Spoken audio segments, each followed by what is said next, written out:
আসসালামু আলাইকুম। প্রিয় দেশবাসী, আমরা সকলে অবগত আছি এই মুহূর্তে আমাদের দেশে চট্টগ্রামে ভয়াবহ বন্যা, বহু মানুষ ক্ষতিগ্রস্ত।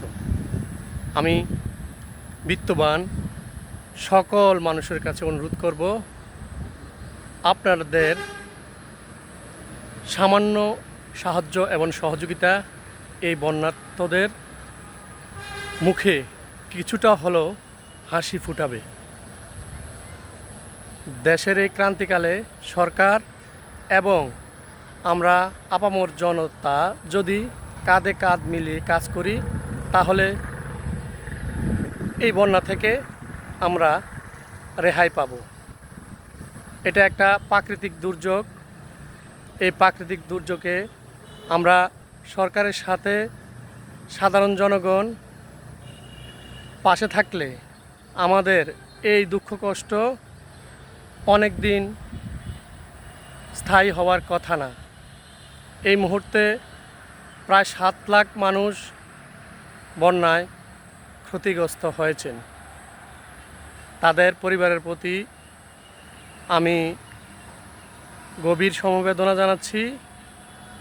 পাশাপাশি আমি অনুরোধ করছি বিত্তবান সকলে আপনাদের যার যা কিছু সামর্থ্য আছে তা নিয়ে বন্যার্তদের পাশে দাঁড়ান।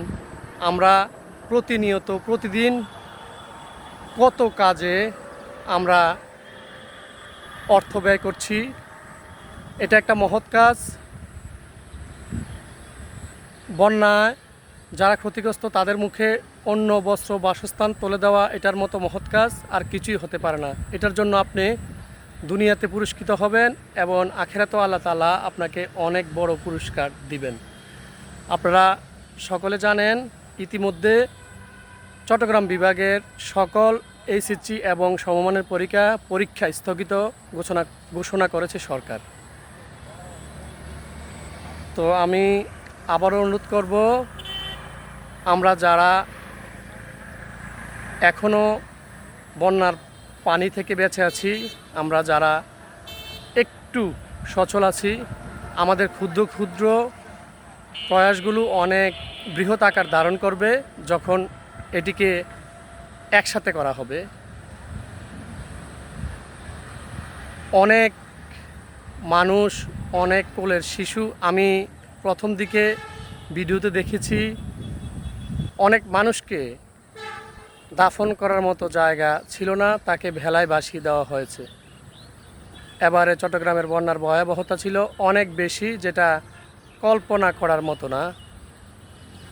আল্লাহ তাআলা আমাদের সকলকে এই ধরনের প্রাকৃতিক দুর্যোগ থেকে রক্ষা করুন এবং পাশাপাশি আমরা যাতে করে পাহাড় কাটা রোধ করতে পারি, আমরা অকারণে পাহাড় কাটব না এবং গাছপালা আমরা অকারণে কাটব না। আমাদের প্রত্যেকের বাড়ির আঙিনায় আমরা অন্তত 2টি করে গাছের চারা লাগাই। সবাই ভালো থাকুন, সুস্থ থাকুন, নিরাপদে থাকুন। আল্লাহ হাফেজ।